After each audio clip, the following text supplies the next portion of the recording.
Most movies you watch or write will have some form of stakes involved. A question the audience will usually wonder is, what's at stake for your main characters?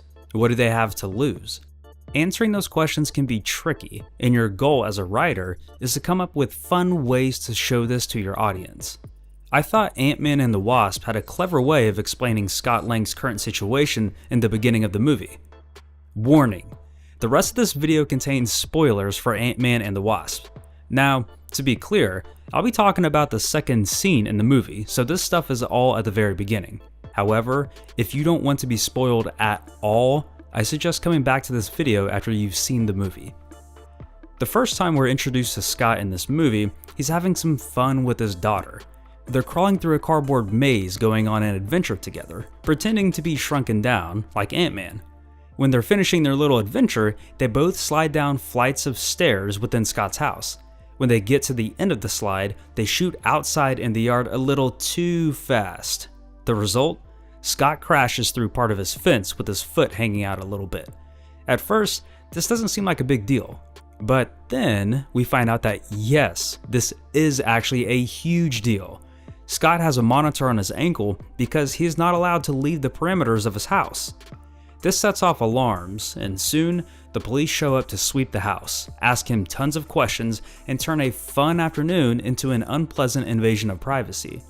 Through these interactions with the police, we learn Scott is under house arrest, and has been for the past 2 years, thanks to his involvement in the airport fight in Germany, which happened in Captain America: Civil War.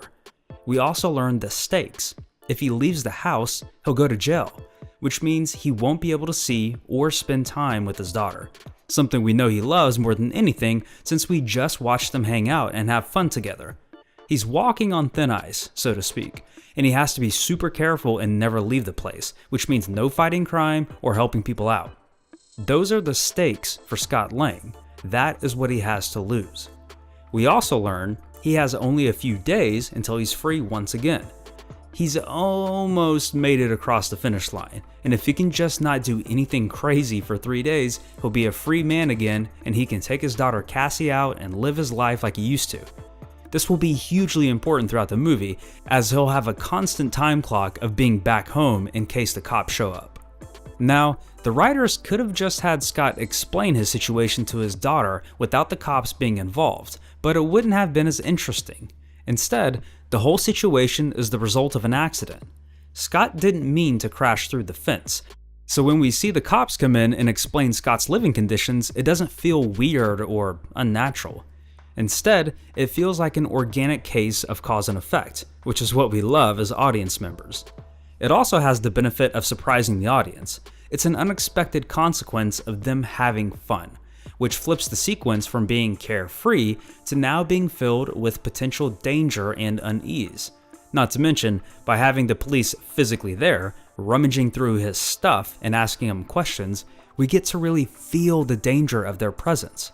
If Scott just told his daughter, "Hey, if I leave, the police will show up and I'll be in trouble," we would understand what he's saying, but we wouldn't feel it. This sequence is a great reminder that showing, instead of telling, is often more effective. Introducing stakes is a very important thing to do because you want the audience to know what the main character has to lose if they fail in their goals. There are an infinite number of ways for the audience to learn what's at stake. Ant-Man and the Wasp found a natural, unexpected way to show us how delicate Scott's living situation is, and they did it in a way that brought conflict and drama into the movie. And Scott didn't want any of this. Thank you so much for watching, everyone. If you want to learn more about screenwriting and see additional examples from movies, go to writelikeseries.com to check out other films that I cover. Be sure to subscribe to this channel to get updates on new videos being posted. And remember, never stop writing. See you then.